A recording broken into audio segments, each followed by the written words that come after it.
V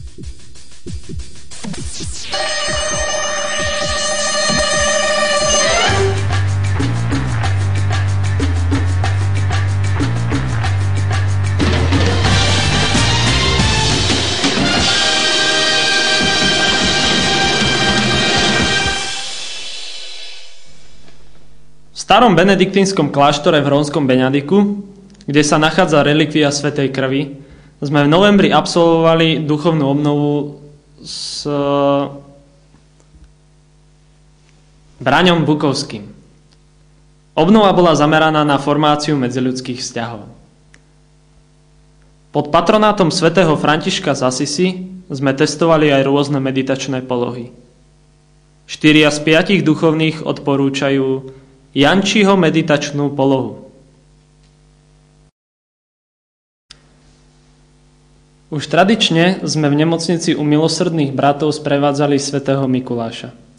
Po stretnutí s deťmi sme s ním navštívili aj jednotlivé oddelenia, kde sme spevom a sladkým darčekom potešili chorých. Pre veľký úspech sme svätého Mikuláša pozvali aj k nám. Otče, svätý Mikuláš, a hovorí sa, že darčeky rozdávate iba dobrým deťom. Koľko ste ich rozdali u nás? Viem, že to nie je podstatné. Ale ja som nič nedostal. No tak. Predtým, ako sme sa rozišli do našich domov na Vianoce, stretli sme sa s našimi priateľmi na predvianočnej kapustnici. V rámci programu sme sa navzájom obdarovali darčekmi. Po Vianociach sme sa stretli v Nitrianskom Rudne. Po sneh sme si však museli ísť až do Čičmian, kde sme si ho hneď s nasadením vlastného života aj vyskúšali. Neskôr sme vymenili lyže za hokejky a biely svah za šedý betón. Po niekoľkých nevyužitých šanciach sme zachraňovali našu česť v osobných súbojoch. Večerný silvestrovský program sme si popri dobrom jedle spestrili aj spevom a v novom roku sme pridali aj tanec. Z centra diania sa nám hlásia naši vyslaní spravodajcovia, ktorým odovzdávam slovo. Je 3 hodiny 20 minút a my sme strašne hladní na Nový rok. 2004. Je 1.1.2004. Prvýkrát v tomto roku. Áno, a nevieme komu jeme z klobásy. Po roku sme nejedli. A je to veľmi dobré a strašne dobré pesničku hrajú a my sa trasieme za vestami. Ako sme sa mohli presvedčiť, nálada bola vynikajúca aj napriek tomu, že v 9-miestnej chate sa ich zišlo až 41.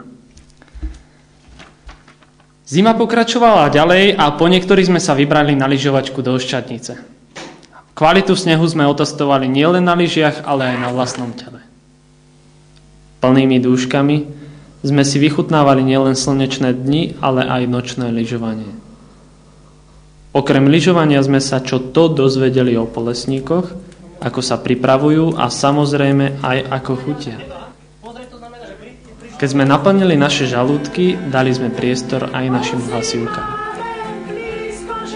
A keďže sme sa uštrbovcov tvárili ako slušná návšteva, snažili sme sa za sebou zahľadiť stopy. Po vykuknutí prvých letných lúčov, keď sa sneh a ľady topili, vybrali sme sa vyskúšať vody malého Dunaja.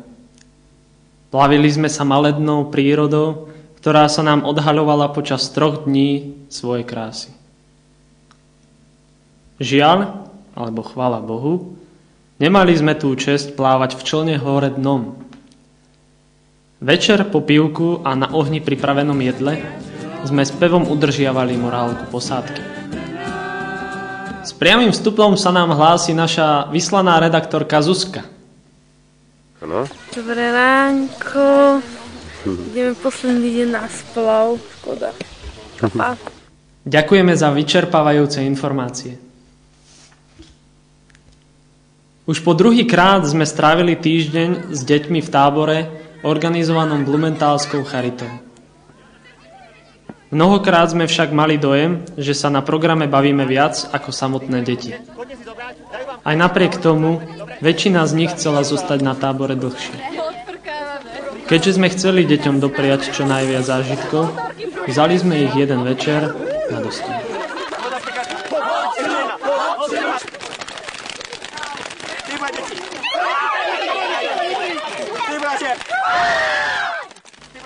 Ale asi najúspešnejšia bola všeobecná oblievačka.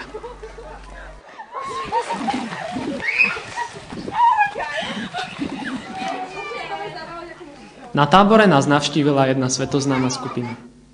Predstavia sa nám už sami. Predstavíme sa opäť, takže Benjamin, Chrysantéma a jeho odvážna skupina Krúňky. Nekla o láske, čo mužov nemá v láske, samozrejme o láske o šťastí. Dobrá je láska, že je klamná, starosť pre národná, aj nevydá sa za mňa, že som zlý. Tá plavo láska, že ona je stvorená. Domov sme sa vrátili zdraví aj napriek drobným škrabancom, ktoré sa do budúceho roka určite zahoja. Tí odvážnejší z nás sa rozhodli prebrázdiť cesty Slovenska na bicykloch. Po ceste sme nespoznávali našu vlast len zo sedadla bicykla, ale navštívili sme aj Bystriansku jaskyňu, zaspievali na svätej omši v Podbrezovej,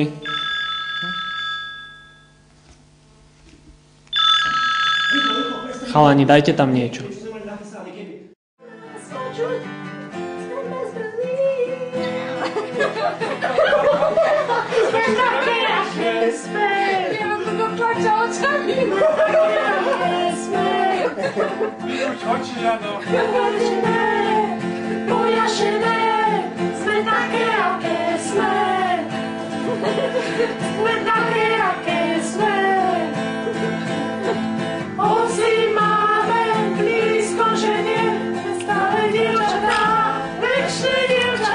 Chalani, neviete, kde som to skončil? To je strašné. My už ideme? Naposledy sme zaspievali na svätej omši v Podbrezovej, okúpali sa v termálnom kúpalisku v Kováčovej, navštívili arboretum Mlyňany a podzmili v teplej vode kúpaliska v Štúrove. Na našej skratke cez Budapešť sme sa pridali k cykloakcii Europe for Family. Našou účasťou sme chceli podporiť myšlienku o dôležitosti rodiny v Európe. Spolu s účastníkmi Europe for Family sme si v Budapešti zakrepčili aj čardáš. Z Dieru sme sa dostali na Slovensko, kde sme sa okúpali v termálnom kúpalisku v Dunajskej Strede. Neplánovane sme to večer roztočili aj na námestí. Po príchode do Bratislavy sa k nám pridali aj naši ďalší priatelia.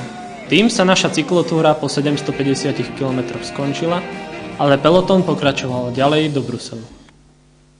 Náš posledný vstup venujeme šťastnej rodinke, ktorej sa nedávno narodil malý synček Hrošík Robko. Želáme im, aby malý Robko rástol ako z vody, aby sme ho raz mohli privítať medzi nami na Teplickej. Zo štúdia sa s vami lúči kolektív tvorcov v zastúpení spoza mikrofónu Jarik 45, hlavný kameraman Matúš, masky a kostýmy Brčko a náš šéf-producent